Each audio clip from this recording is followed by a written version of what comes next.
Have you ever noticed that the things that hurt us the most are not the things that happen to us, but the things we keep thinking about long after they're over? Someone said something hurtful weeks ago, and we are still replaying it. A mistake happened months back, and we are still punishing ourselves.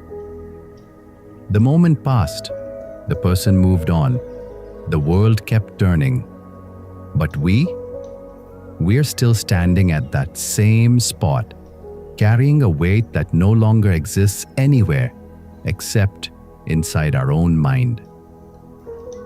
Today's story is an ancient Zen tale about two monks and a single moment at a river crossing.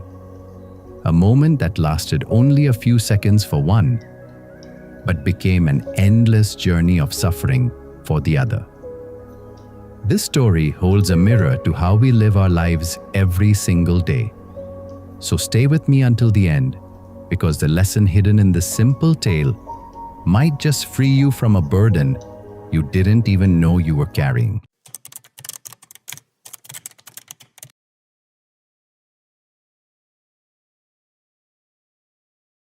In the green hills of Japan, where temple bells echoed through cedar forests and morning mist clung to stone pathways, two Zen monks set out on a long journey between monasteries.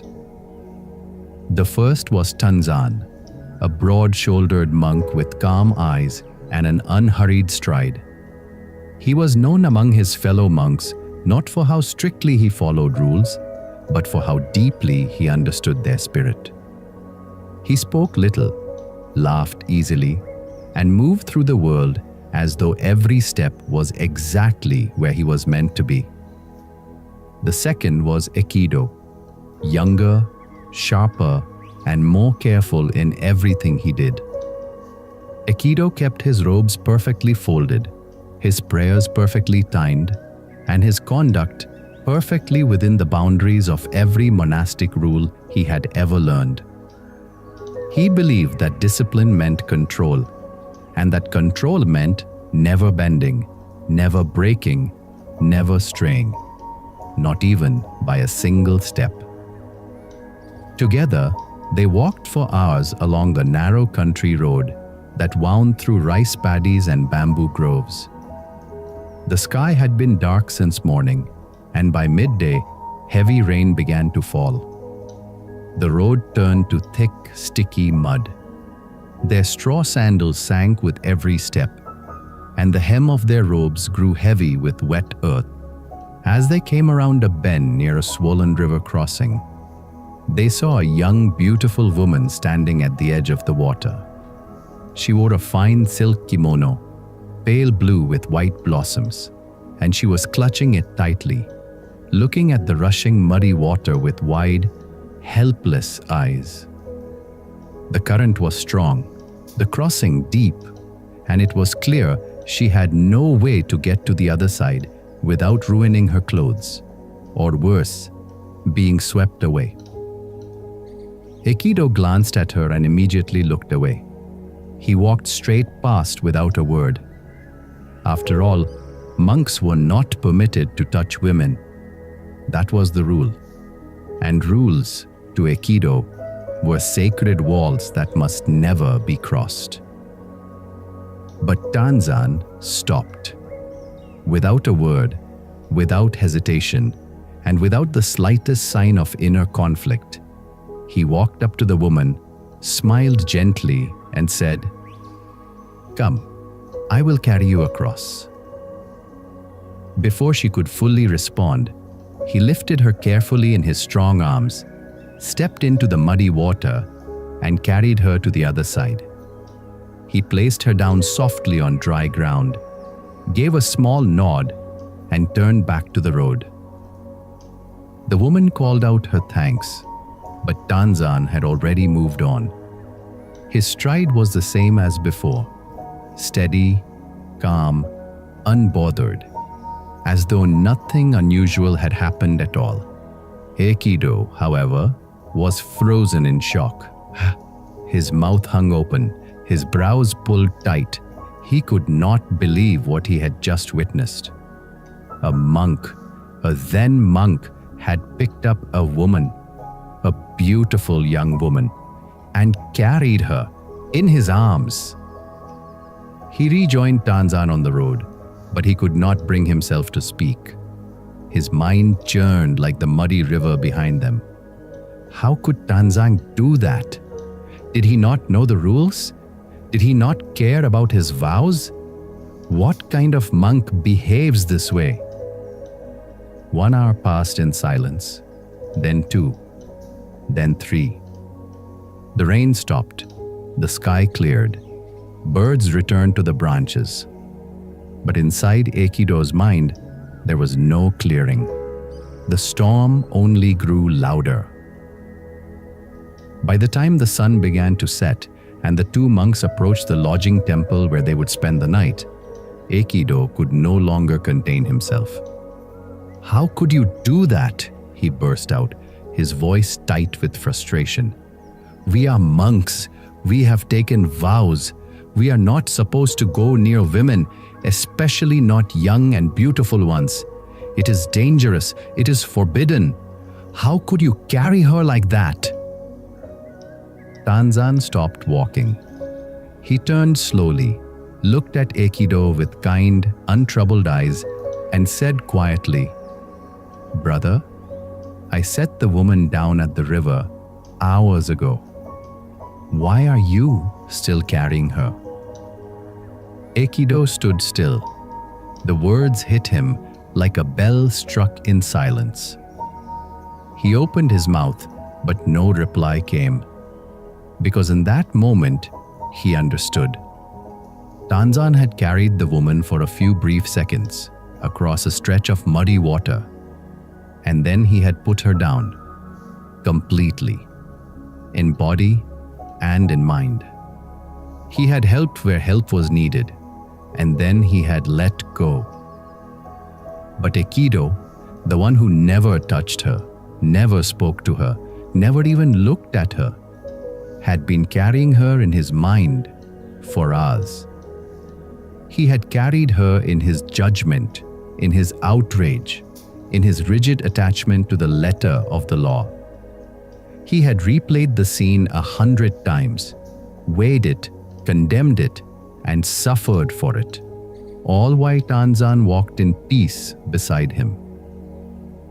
The woman had long since gone her way. The river was far behind them. But Aikido had never left that crossing. He had been standing at the riverbank in his thoughts the entire journey. This ancient Zen story carries a truth that most of us live with every single day, but rarely recognize. The heaviest burdens we carry are not physical.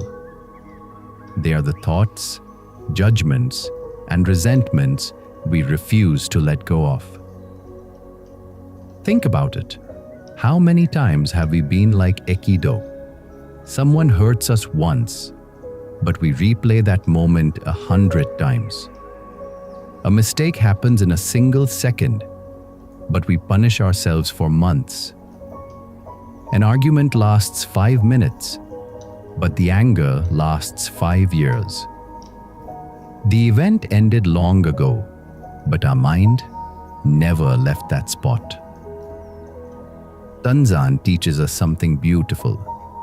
Do what is right and compassionate in the moment, then let it go. He didn't overthink.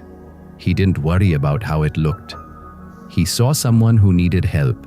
He helped, and he moved on. His hands were empty. His mind was free. But Aikido, the one who followed every rule perfectly, the one who never even touched the woman, he was the one truly trapped. Not by the world outside, but by the world inside his own head. His judgment became heavier than the woman Tanzan carried. His outrage weighed more than the mud on their robes. And this is where the story becomes personal. Because we all carry rivers we crossed long ago. We carry old arguments with people who have already forgotten them. We carry guilt over mistakes that life has already forgiven. We carry resentment toward people who have moved on with their lives, while we stand still, replaying the same scene over and over again. Tanzan's quiet wisdom at the river teaches us 4 things we can all practice starting today. First, Tanzan teaches us to choose compassion over empty rigidity. He did not hide behind rules when a fellow human being stood helpless at the water's edge. He responded to the moment with wisdom and kindness. Tanzan showed us that true spiritual maturity is not about following every rule perfectly on the outside. It is about doing what is right and humane when it truly matters. Second, Tanzan teaches us the art of letting go. He carried the woman for only a few seconds, set her down on dry ground, and walked on without a second thought. He did not replay the moment. He did not question himself. He did not worry about how it looked. Tanzan showed us that when you act with a clean heart, there is nothing left to carry. Third, Tanzan teaches us not to become a prisoner of our own judgment. While Aikido twisted a simple act of kindness into something scandalous inside his own mind, Tanzan never judged, never explained, never defended. He simply lived the moment and moved on. Tanzan showed us that judgment distorts reality and locks us inside a version of events that exists nowhere but in our own heads. Fourth, Tanzan teaches us that inner purity matters far more than outward appearance. His robes were muddy, his arms had carried a stranger, and his conduct broke every letter of the monastic code. Yet his mind was the clearest, his heart the lightest, and his spirit the freest. Tanzan showed us that real discipline is not just about what you show the world, it is about what you carry within. And the truest form of discipline is the freedom to let go of what no longer serves you. Tanzan's hands were empty. His mind was clear. He had nothing to prove and nothing to carry. But Aikido, the one who never broke a single rule, was the one weighed down, not by the world outside, but by the storm inside his own heart. Think about your own life for a moment. How many old arguments are you still carrying with people who have already forgotten them? How many past mistakes are you still punishing yourself for, even though life has already moved on? How many times have you replayed a painful moment over and over again, while the other person sleeps peacefully, completely unaware of your suffering? The lesson is simple but powerful. Do what is right with a clean heart. Help where help is needed, and then let it go. Do not carry yesterday's rain into today's sunshine. Do not let one moment at a river define the rest of your journey.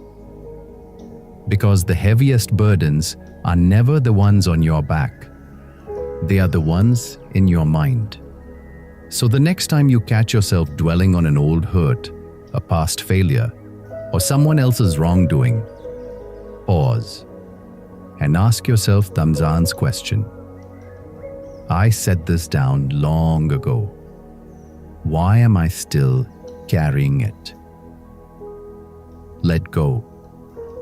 Not because what happened doesn't matter, but because holding on to it hurts only you. The river has passed. The road ahead is yours. Walk it with empty hands and a quiet mind. Now tell me honestly in the comments, what is the one thing from your past that you know you need to put down? If this story touched your heart, please like and share the video so it can reach someone who might be carrying a burden they don't need to. and subscribe to our channel so we can keep walking this journey together. I'll be back again with another story like this. Until then, be patient, stay grateful, and keep moving forward in life.